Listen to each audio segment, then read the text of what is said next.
하시칼. Haskata birama ma'am.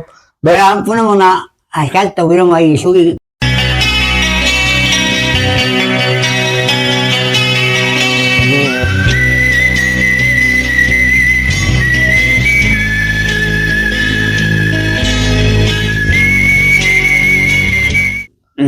Hi ma'am. Ay, ma'am. Ngasidi aiga aigi pupuga oina tawjarage. Ngasigi mathiensidi ma'am nga kay haydin nga sang nga kupado adu thongmanebako. Dong sida telaw kino yaure. Telaw kay haydin sibo. Isang tilaw, hay tayo. Sing telaw. Duga thabi yaure. Nga tawa khra yaure. Do iron was yaure.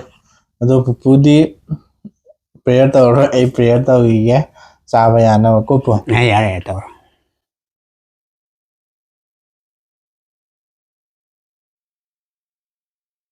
Ma'am adudi saba yana ba kut hamdo kiye. Okay. Daga hausan zaragi.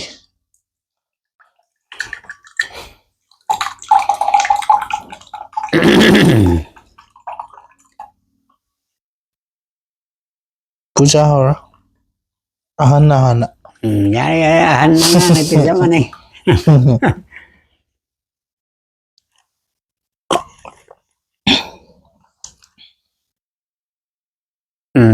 Ay, sa di, ako'y saba, isuy po saba, horage. O thabi piro ba? Ay, tabi yare. Pupuya, ay tabi yare. Thabi khaidok te ba. Sa hindi ka nagpunyo yun, payawan na sa tabi, di side di yate ba.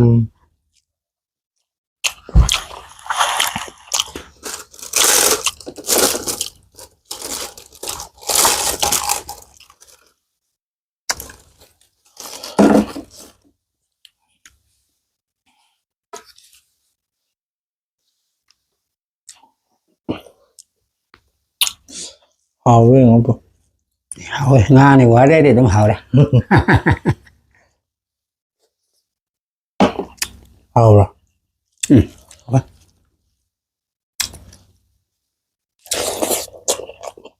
Hả? Ta ở quỳ về không ạ?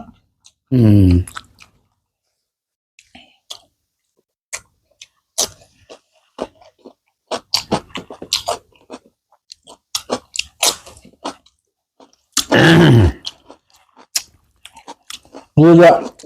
Thế ạ. Cơ ngang gan ạ. Punya. Lain hat bagi hai bagi. Hát chỉ bagi audium libi này nè. Adu matiam ni rồi. Mà có bữa ạ. Năm mà nè. Tăng khul. Ở trên đã năm mà lại hai cô bùa. Hay gì. Thế mà em nó cũng không là đâu nè. Tanggun ukun gini kena orang ni. Tanggun sana ke tenda. Ay, yang poin ni lere saya tara, saya kuningan ni soalnya orang lere. Angang orang kita orang ada mana kumi ni di. Ada tanggun ni pa ahal mana. Yang pasal na, yang lu na yo bay. Yang lu na, yang pasal na yo. Ay, sanjay na ha mo sandu. Mau sanggon ni san kun sai ni le. Sanjay ni. Saya ada nu okey tu naik di mi sanjay awal ka. Nu sanjay. San kun tha de hen namu. Hen ay san ni pu yang ke sanjay.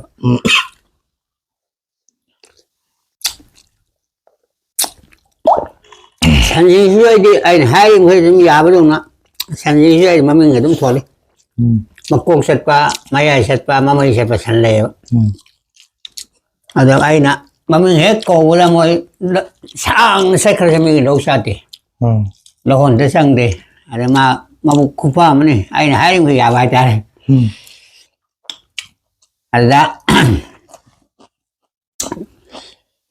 산지승 새롭고 마땅시다 얌 상고 얌 싸워 생야마 마야이다 산전 다도요 다도 좀 담고 아니다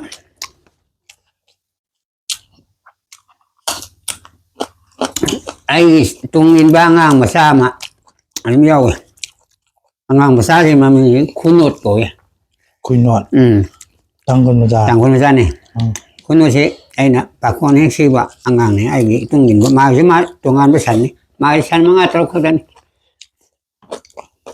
อะไรไอ้น่ะ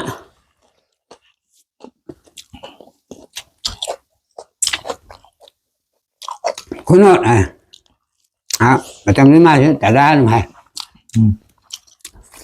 แต่ละกันนอนให้ไอ้น่ะฉันที่อะไรจะส่งไปสั่งกันเนี่ยลงที่สั่งกี่ตัวเลยลงสั่งแต่ในวันนั้นผมจะสั่งยิ่งเท่าไหร่ไอ้ถ่ายรูปม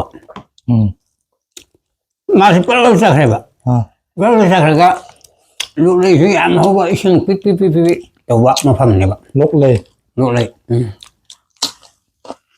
ยปุเลยเขาว่ามาฟังหายใจอีช่างปิดถูกป่ะอันนั้น มันลกเลยปุ่นเลยเขาว่าจะไงพัดมาพัดเจอ พัดเจนะให้มาทำด้วยคุยกันดูอย่างนี้เห็นครั้งเดียวก็ใช่ดิอันนี้ขนาดโดนแบบนี้นะอันนี้ปกติขนาดดูไม่หมดไอ้หักช่างที่เสียเลยอาตมาสิฉันทะลุใช่ครับก็ไม่ใช่ลูกเลยมาเรื่องตัวด่ามาการน้องอูรบจานี่ด่าแต่อูก็สิมาเนี่ยฉันดิทัดระก็ไม่ใช่มาอูรีโพสต์เดี๋ยวบนเนี่ยเรียกว่าต้องเลี้ยงครับอันนี้เรียกว่าต้องเลี้ยงอยู่ได้นะอย่างงั้นสิไอ้คุณโน่นนี่กูจะมาสุดตาเตะไอ้เสียงงั้นสิกันน้องตัวไอ้ไหนสมคัญเลยขันสันดีดุมลำเห็นมันนี่ลุงสั่งกี่ตัวดุมหัวน่ะเรามาสิได้ยังorang gay na ini para bom salah ka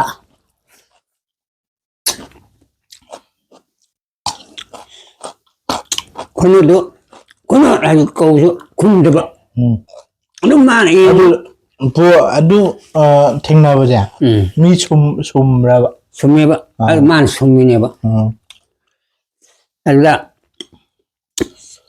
angang sih ayo kau kun deba lu lu mesti yang ketemu lagi ni ayo na asyik angang sih kan untuk ini nah ayo perlu sangat lemah yang mana tak long pada kau na kuno lah bukan hao hai ba hao hai ba mana nak kena no san terluar ka san lu sang itu lah nah ba ada mana yang mana lu mungkin mau kun masih tim ni kuno mana mah kun tim sih kan no na lu mungkin mun ni bukan dah orang gua coba lama mau kaya gua sangi lari dalam lari ayo mun ni bukan masih lari ni di kanggo lari ni di kanggo kan dah na masih ini tak par sentuh ayo tunggu tamai ayo ni yang agak lari ayo ani wari kira kanggo ni na ayo masih biram kado le na han di adre nah matam tu dah sana dia tanggun dulu ni na koi thang maya nama tu pengbi kesom thang itu aduh thang asal ubu mai pai ba thau si thau lah ba lau di thang ni ba ada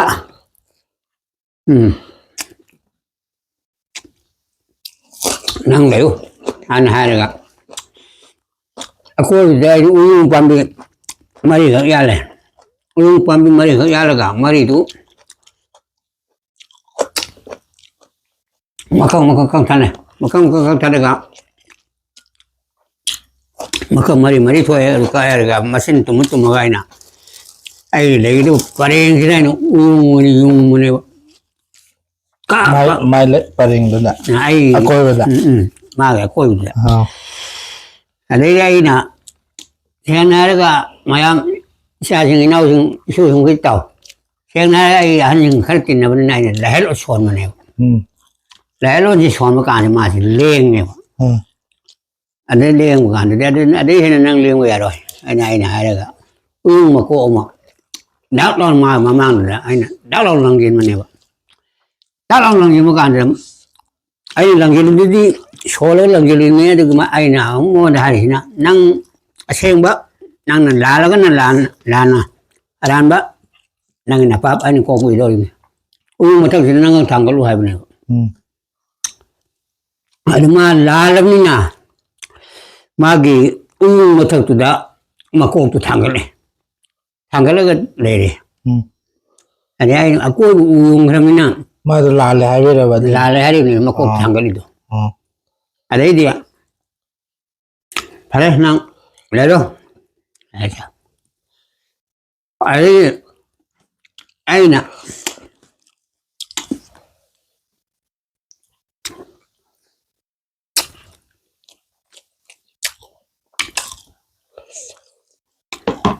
Saya angang dudi kuno na angang dudi ay tung mon yang adung le bane masuk ganta de bide yang le ni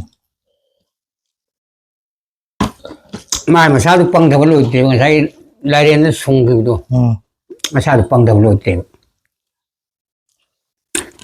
ada ina ma hare mayam dabu te le ba mi lori yan ma tam ni na phau ma khung kaga yom je lokpa phau pom mo ko matam hai tare ada de lo mayam kum du dai o lo du le bo mayam do ai sida kai no ma le yang te lawo na ko ba ho bu da mayam du na ayam ma di tang ko ning du na ayam ma te ne ko ga lo suan ma ga te ma te ma sa ring du na o nang sero o ada o ai sero bu du o ge ada no re sang ko ko ai Ada dia masih mangat tu ulung atau tanggal le min ai tang po sila ga isang bas madu heksang ka masih mangat tu amu tanggal ma tha de ai na lahalo ne sola ga i thang dina ai dar ga ina kak po ne ba da on kak po ma ki samjhe pala kengi de busima kudu la hungum tang wale ucha tat kero mari ma mammai ni thangal laga bam lo ma makha je puru rek te lu ni le ba se thad ni puni ma phu adu de amate amu thangal amu phu ba absu bam lo ahumda ani rek ji phu ba are gi ani rek ji puru maga ai kai do do khang da ba mà hai cái đây sẽ dùng cái u dùng đồ còn gì đâu mà lăng cái cổ hết tiền cặp cái sang này dùng mà hơi lỗi hai đồ gì sẽ uống này không có thể đây đừng ai sẽ sai cái dùng gì đang làm cặp thuốc rồi cả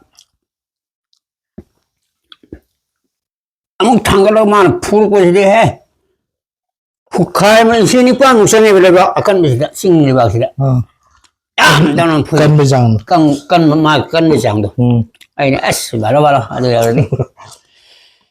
Ada ngak tang lega dah makolom thang bom mai tu. Makolom thang bom mesin tu. Ada ke cuma tu long thore. Ada hek long thore tu mesin ini masih dia kang ni. Ada serius pai dia ada ni ki ni ko pai di ba ada aina pai ko thang ko to nai na mabu ma pa da min thin mabu tu kang kang ni ai kari ma do ma bu si kang ma la dia du ma ran dia du ne ba ma na saji mo yot u ra ne ba sat pangam dra ma saji mo yot kramina ma sat pangam dra de saji ma mabu mo nong le ya yong sai kang ngam na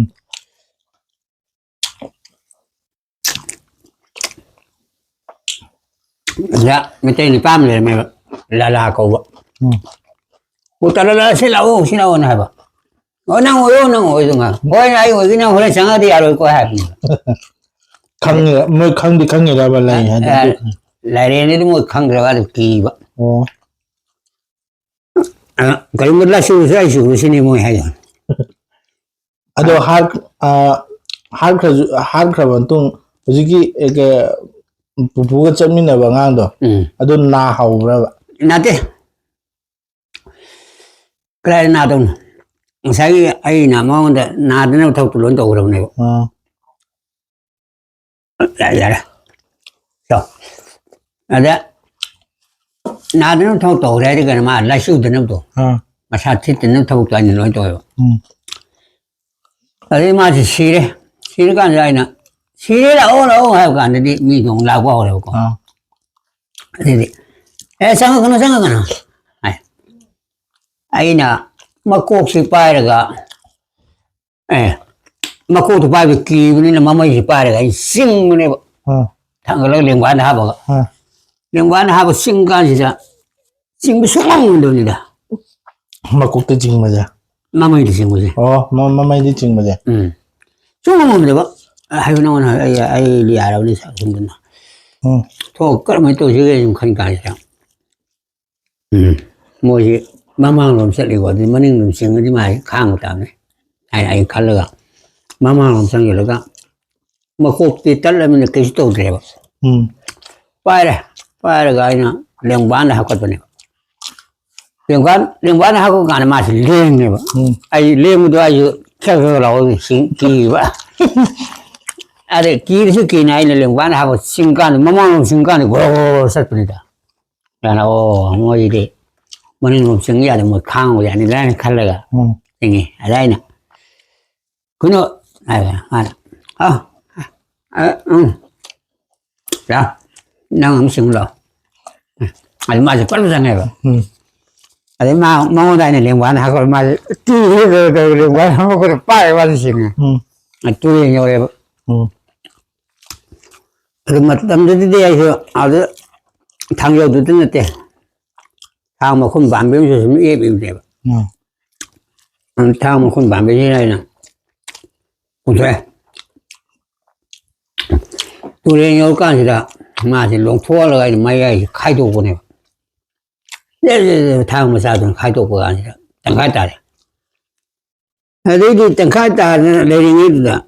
아니, 칼리루는 자기 마기, 시딩이다, 맘이 뚫려오게. 뭐, 생각하는 거 아니에요. Ang sang ko bukan la oya de ni pama kena tegi nunggu de ni pama. Jatra ni perlu sangai. Perlu sangai masingalo an hai ba. Masingalo hai ko da ma nang ko. Hai ne ba. Ai nang ko an hai ka ni ma. Kari gi no ngako masingale phangari phai phang de ba tar di. Nang si ni nang masingalo ta. Na. Masingas mo phato ai 뭐지 아이야 뭐지 코가 좀 튀고 하면 생각 숙광 방법네. 아니 생각이 권태게 나이는 마음이 또 고토해. 마음이 또 고토가 담에 아이는 가리도 맞다는 데에서 공화오면 마음이 지나이나 구도 없다 하고 계시네 봐인 가리지. 아니 마음이 아니도 고토가 담에 아니 아주 담아가 아니라 우나 하면 곱슬을 담에. 아들이야.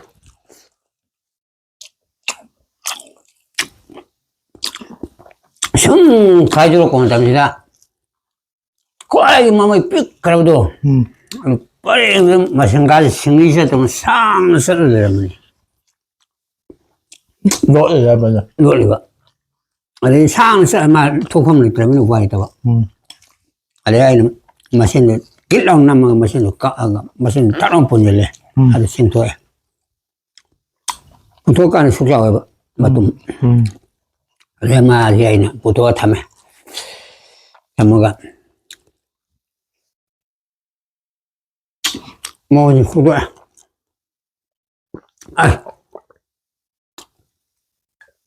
뭐 가져가는 사진 꼰질 노래면 어쩌고 그러면 맞비니는 아들이 도래는 도시 아이디 마기 티오리도 강담는 아이디 사진이 로토가 마세 막 파이 몰라 토뭐 호르 몰라 토마 몰라 토토 신들 잠좀 타도 아들들이 우리 빠진구나 라라 사진 빵꾸도 혼봐 아들이 빠우도 따는잖아 이 말이 줄라에 아들이 홍가 누가 줄라에 라라가 이래 그럼 들어올라 ai sama sempi ai mau ko lo kana mo dai na fukai mo bang ka lo pi maka lo pi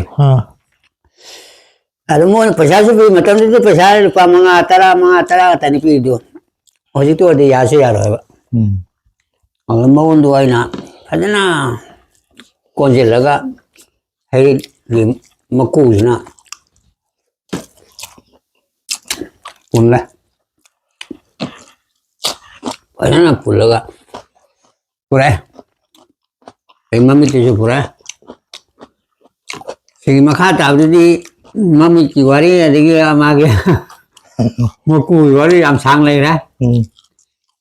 먹고도, 파우도 담대 아들 강나, 다 혼나버려, 샤빙수야, 오르니.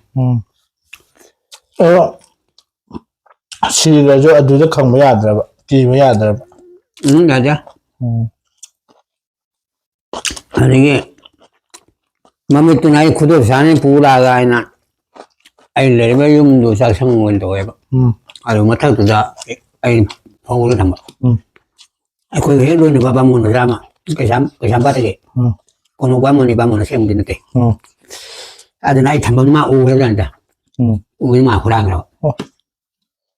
맘이 나리 누구만 호랑이라. 호랑이죠. 마사망나 따구나 따구나. 아, 시드들이 해봐. 레트로서 뭐 이게 방을 오래 시리나. 그래, 내 마음. 저요. 그냥 부부 잡게 그老生. 너 사태, 아이, 사고시는 야라면. 근데 자서 사고 사이. 너 자서 그래. 저 고살로 사. 네. 내가 시로 살아. 알로 그럼.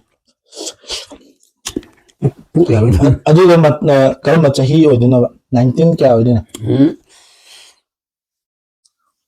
분들, 1966. 분들, 그리고, 분들 다,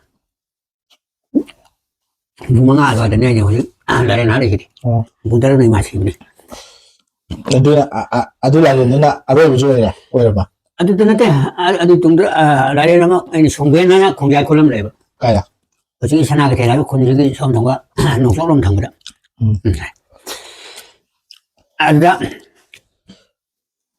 송배 시대가 일로 오버기, 이로 샤래봐.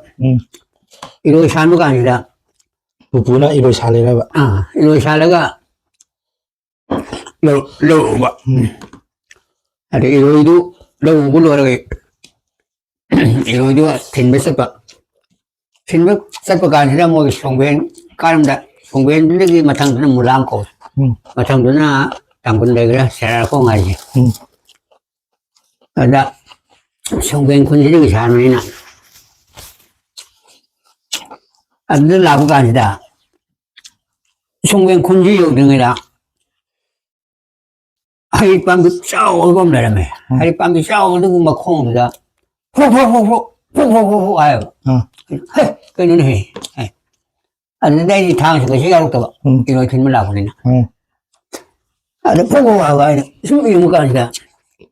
하리 뭐 콩도 속 문을 했다 람망 상고.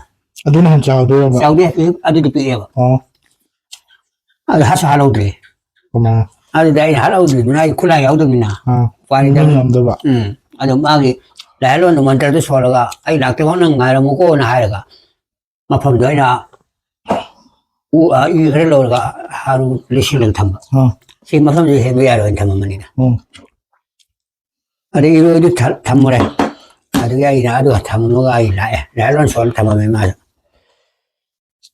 아니 마찬가지 가오로 mà lại hối rồi cầu năng để nó có ai kulai lỗ rồi kulai ở thì hai là mình nè ở đây xây thì đầm lại đã xây tôi là 하여튼 아주. à đấy tôi đã còn lâu với mặt trồng nhiều này thấy lâu với mặt trồng nhiều đây này là không quen đó rồi sang với mà hai người sẽ có cái là ấy ép có cái này còn cái hay gì đó bắt đầu đâu 부부나 나 cái nó chất nó sao làm mấy chất này đúng này. đây là mình anh ngài mấy cái này rồi cái này mà ấy là cái anh cao hay vậy cao cái này cái này cũng được vậy không sẽ có cái này ở mà ấy đại không còn làm cái thấy là mà phần đông này của mình cái này thì hay cái này thì cho phần mà cái khẳng định như thế này khẳng định như thế này ai bác được như thế này thế nào bắt đầu giờ người sống bên con người ở đây đã 좀 나이 또 못 먹어요. 알법상에 당도 가도 가게. 당 없래. 뭐 저건 당이 공작이 당주 당군이 당주 뭐 때 당사만 하면 나가는 또 병들이 봐. 당주 못 먹어요. 아이 돌아요. 아이 돌아가나. 나라 난 돌아. 아이가. 시구에도 뭐야 그거 세계 뭐 강을라면. 시구 상상을 돌아요. 괜찮아. 감사드립니다. 아래는 나가가 전에 아주 나가이 rồi bố đi hay bộ năng cho sao đó anh sao cái năng thì đại chung lại mình chơi con để cho bác tại bóng mi hôi nó để sang cho bác năng sao đó anh sao cái năng để hôi cô anh sẽ đi qua nhà là mà hát âm để vậy ông ai mà thằng phụ lên lại đấy đi mà thấy khuyến nghị tụ anh nè nàng đại đến thì mà sẽ làm sao sao ấy sao rồi hey thua sao đâu thế rồi anh này anh đây tự nhiên nó sẽ sao rồi tôi hay tôi đi nè mà anh sao cái mà sẽ làm anh khu đồ mình anh chị mà muốn sao mà khu đồ mình sao mà mà tung được cả mà tiền mà giờ cái sai rồi cái nó đôi mà ô tô của mà nó chắc là sai của mà ô tô của đồ lại vào từ ta cái này lại những làm sao kì chắc là sai cũng tôi được là mà tung đồ liền nhiều mà em mình sẽ đẹp này bảo đó lại đây xem mình mong sao như này mà sao như này bây giờ sao như mà na câu sẽ nói rồi nhiều mà xin chào ở Libra, xin ở Libra độ ở Libra mà ở Libra, anh sang nhiều, ở đây nè, mà xin đi ở đây nè, khai lại rồi, mà xin đi ở đây này nè, mà tung hết, bây giờ đây là phụ hai mua, sang vô đi đâu, bây giờ này nó qua mang về làm taruh về làm tara về làm ngắt này, anh này, bây giờ thì phẳng mà cô đi rồi, con gì lâu cô mà cô đi làm cái gì vậy? nó thường lên là 왕은 또 랑탱이 어린애들 아주 간지 랑탱 구파만 먹고 좀 떨리니 아주 세기다 산마라이 따바 산마라 산나바 산나바 아니 마품 강들 담담 따르 시비도 아니 나이 먹고 요모 반에 또 요모 아니 불러 산행데 시불로 삐고 아주 핵본 그 산마가 아마도 시도네 상군들 아니 산자도 갈래 mà đâu rồi thế anh pura có đứa nào ở cái 뭐라 sao 이 양아 동생이 đấy ai làm buổi sao lúc chơi chả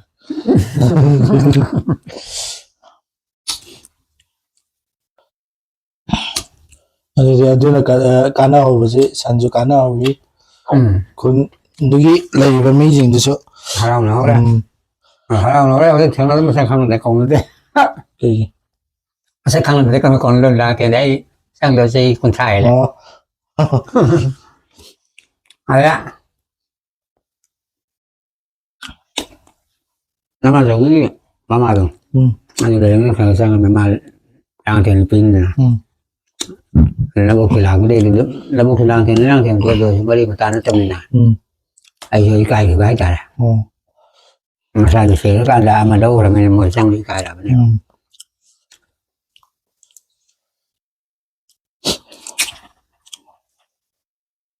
anh là phụ sĩ đó em biết đây nè lời anh hấp đi em biết chả là cái mà này cháu giàu thì như vậy chứ sao rồi chứ cái hạt kịp rồi nè tay thì pick vào tay thì đi pick pick sáng rồi mà đi cho phải vậy mà na sáng nay thì là bút tao lúc còn phơi sập lúc còn phơi sập cái gì đó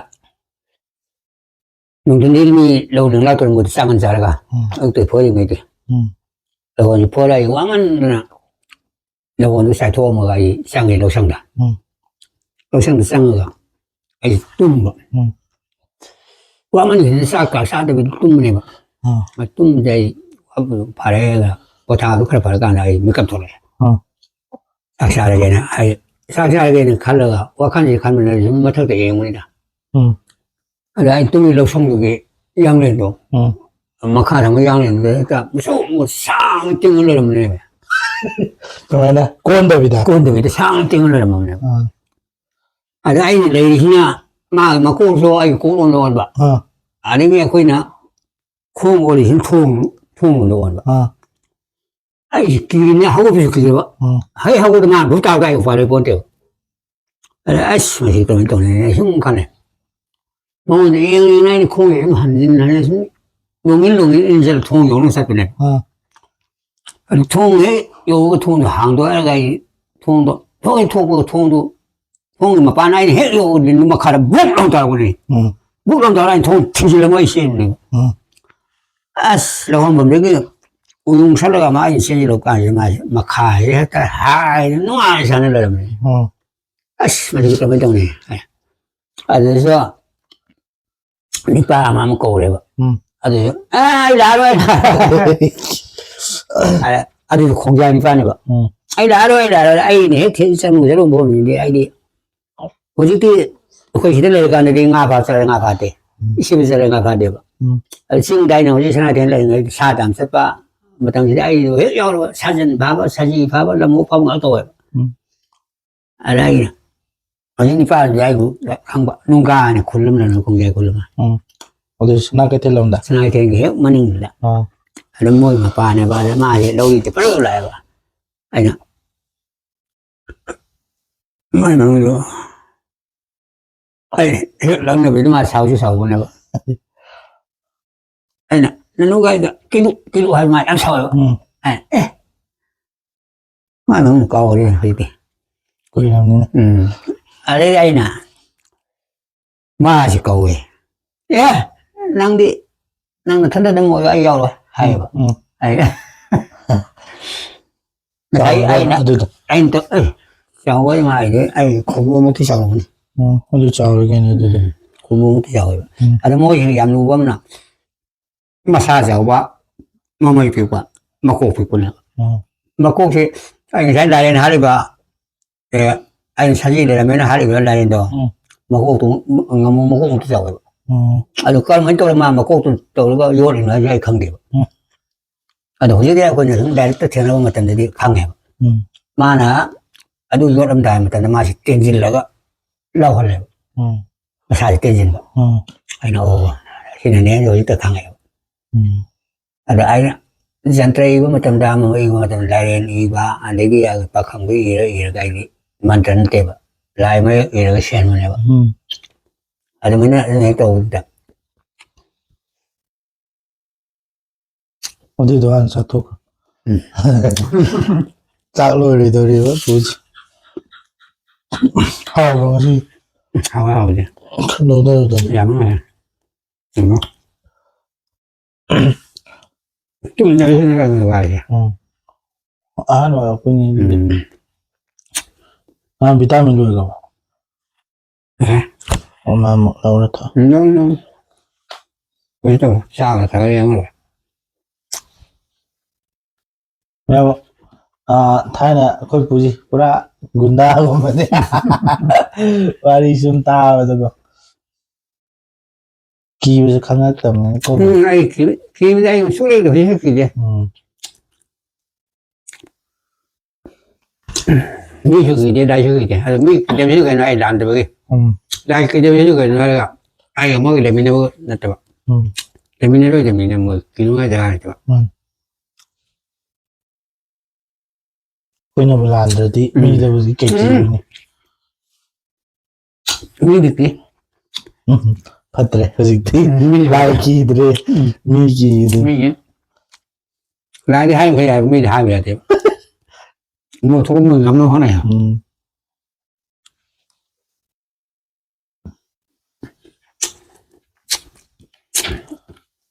아니나. 자, 쉬자. 이거 가지니. Lagi itu nggak sama nih, bulan tadi nggak marang itu naik daya dah tu nggak bawa nih. Man, lan tadi minum ambil. Mana, ini lan tadi saya nggak cuma marah itu kayak mah. Ini he ulang di bawah mana, semana, sembilan nggak sih itu nih. ngang đúng anh cần biết thôi này là đi mà thoại đàn bị đấy ở đây ai sai lấy cái thùng cái sai thùng cái làm sao một cái ăn uống nào mà tuồng sai nào cái mình sang cái là sang lên lên là mà tuồng sĩ tham bây giờ khi mà cô này mà mấy này vậy mà tuồng cũng tệ mà cô luôn thằng xét rồi hai rồi ai chỉ sao rồi rồi cái nhau đủ mà tuồng cũng làm xét rồi puwadi gì lấy đây này mà chân hấp bây giờ đó đúng lấy rồi mà đôi ai thế này đi ai lại đến ai sáng sáng này vậy anh sao vậy ta mà cái nào cũng hay phải đi hấp bây giờ đi mà chú hấp anh mà chú hấp bây giờ đi anh cái sản phẩm hấp bây giờ đi hay vậy anh thông minh lại đến đó phải đi hấp đi ở đây thằng làm đại đó anh cái sản phẩm hấp cái sản phẩm ngồi cái lâu hấp đi cái em tàu thì biết mà sao cái em tàu thì biết hấp bữa đi cái hấp bữa nè mà sao mình cái này mà tuôn thằng đó cái xương nó có cái nó dùng em đi biết 산은 되면 산은 다 많이 따래 아도 아형 보름 따리 모두 우야로 되네요 좀 말이 좀 lấy 맞tum 까가 아도 하부기 삼전나이 된 lấy 와리 메리 아도 아이 đi 베라 hiện bài 따래 thay nó ăn hàng nó phải đang thêm mang đó lang quang thì mà khá là lang quang thì lâu rồi là cái năm nay đâu cũng này cái năm nay đâu có lắm này cái năm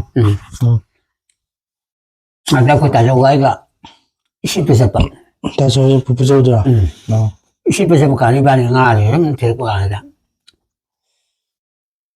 không đủ phải làm đâu rồi à đâu có mua này sinh số phụ cái hiện tại bà cú hay đấy nè mà đi bỏ sâu đồ ô tô xe máy là thà cái sinh bố cái thằng này ở đây nè coi bà rồi có bộ tàu rồi có bộ tàu à mà mình đi bộ tuần cầu á có bộ làm sách có bộ là nó mới này mà có bộ tàu cầu có bộ sách bạ có bộ sách nó mới này có bộ bili ở đó xí mà có bộ là xí nghe nó có ibu nó có bà gì coi là đi cái gì ibu hay tại đấy ibu đâu ibu mà ba đi ibu đâu tại này nè ở đó mà gì ai nè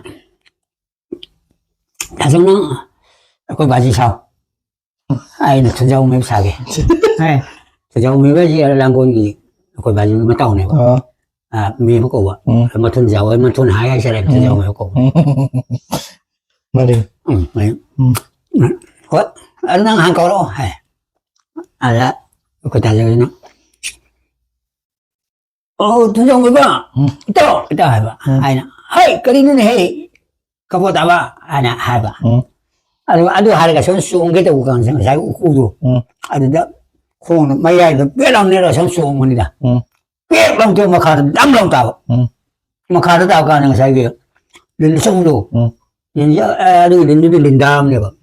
lại đây nói cho mà đi đi lại đây nó cái không buồn tiêu mà đi dùng làng tiền thay bay làng này cái linh đó biết làng tiền mà khát đắm làng tao còn linh đó mà thật năn này bà đúng rồi ai là linh đó mà mày rồi ta khai là ai phải cái gì vậy mà mày rồi ế sao ở đây chúng năn đó mấy ai của tôi mình nát xin ổn đấy mà khu thì làm khai là ai cũng cái đấy đồ này ai cũng làm mà tụi bay mà chỉ cái gì vậy chỉ thay đổi cái gì phải số lên được này ai mà chỉ đi ai không được thì mà ai không bay nó không được mà ít cái không thì nào nữa mà cân gì lắm này sớm đây cái bài bạc cái ở đây mà chỉ cân thôi không hiểu cân gì đi cân ở đây mọi người hết thay đổi mà làm siêu tôi đó thay đổi xe ya để nó thế này anh phải cái nó không căng lòng tình phố chinh过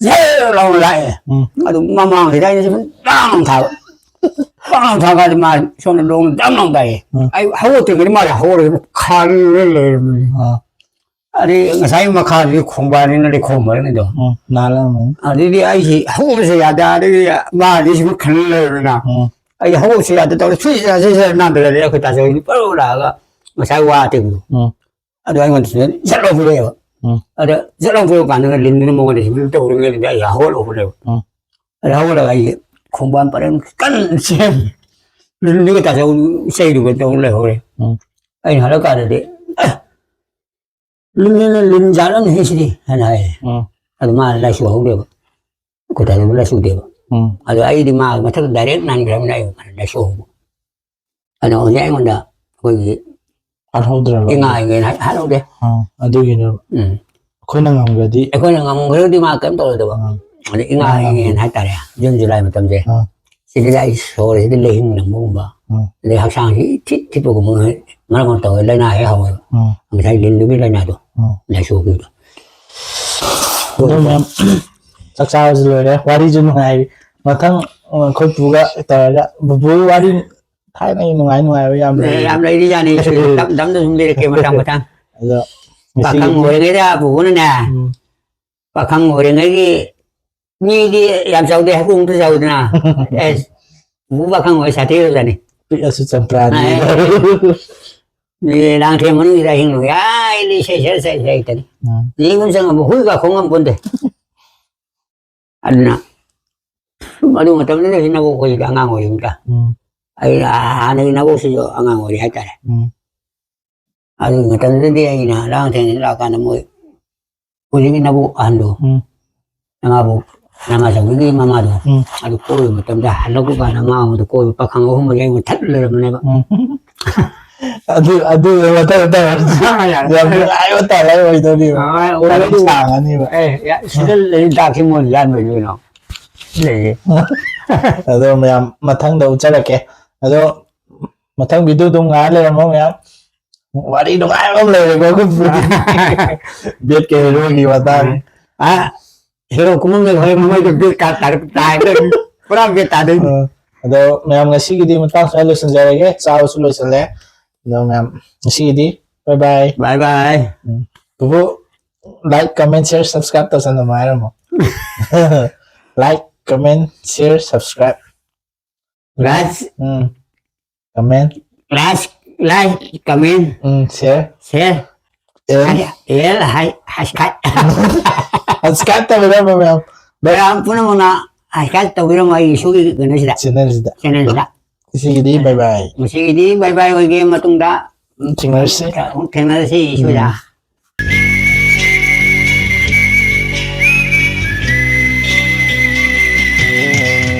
मैं बोल कर